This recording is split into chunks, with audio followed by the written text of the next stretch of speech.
ketika menyebutkan sholat subuh, maka Allah menekankan ada bagian terpenting di subuh, apa itu semua jenis bacaan yang kita bacakan di waktu fajar, khususnya dalam sholat.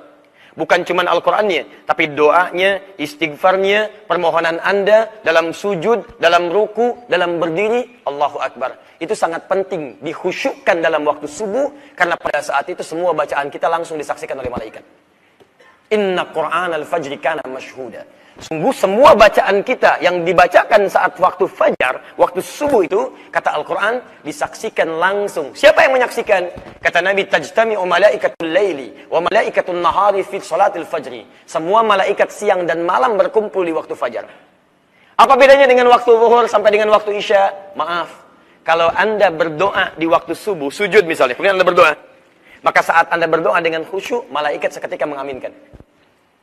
Kalau Anda mohonkan ampunan, istighfar, malaikat seketika memohonkan ampunan kepada Allah.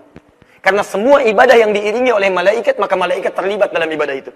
Kalau doa, dia mengaminkan. Seperti sekarang, saat kita ikut ta'lim ini. Kan saya sering sampaikan dari sejak awal pertemuan kita di sini. Anda kalau berangkat dari rumah sampai ke sini, jangan sibukkan dengan aktivitas yang tidak bermanfaat. Isi dengan istighfar, isi dengan doa. Karena setiap langkah yang sejak Anda mulai dari rumah sampai ke sini, itu langkah kita diiringi oleh malaikat. Itu ada di Ibnu Majah, nomor hadis 223. Hadis dari Abu Darda radhiyallahu taala anhu. Man salaka tariqan yaltamisu fihi ilman, sahhalallahu lahu tariqan ilal jannah.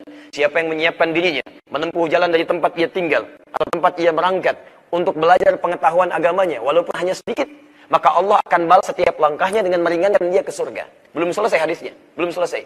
Wa innal malaikata la tadau ajnihataha ridwan li talibil ilmi. Dan kalau penuntut ilmu mengetahui dan menyadari bahwa setiap malaikat itu menaungi, membentangkan sayapnya dari sejak dia berangkat sampai ke majelis ilmu sampai pulang lagi, memberikan ridha bagi para penuntut ilmu.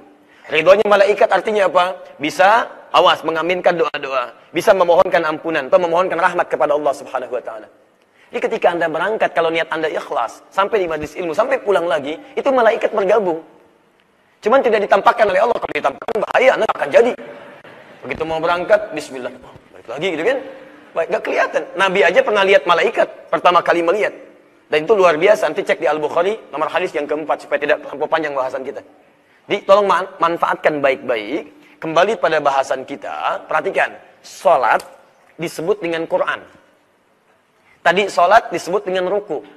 Teorinya, kalau disebutkan kalimat salat, lantas disebutkan rukunnya, maka ini menunjukkan bahwa dalam rukun itu ada hal yang sangat penting yang jangan sampai kita abaikan. Paham? Baik. Jadi kalau sedang sholat subuh, bacaan-bacaan itu dikhusyukkan. Dikhusyukkan. Juga dalam sholat yang lainnya, zuhur, asar, maghrib, isya. Tapi subuh spesial. Kalau bisa rukunya diperlama, sujudnya diperlama, terutama sujud, minta kepada Allah kebaikan. Kapan lagi antum berdoa diaminkan malaikat? Dan hadisnya sahih. Kalau saya yang menyampaikan, Anda bisa tinggalkan. Tapi kalau Nabi yang sampaikan, masa kita ragu? Jelas ya?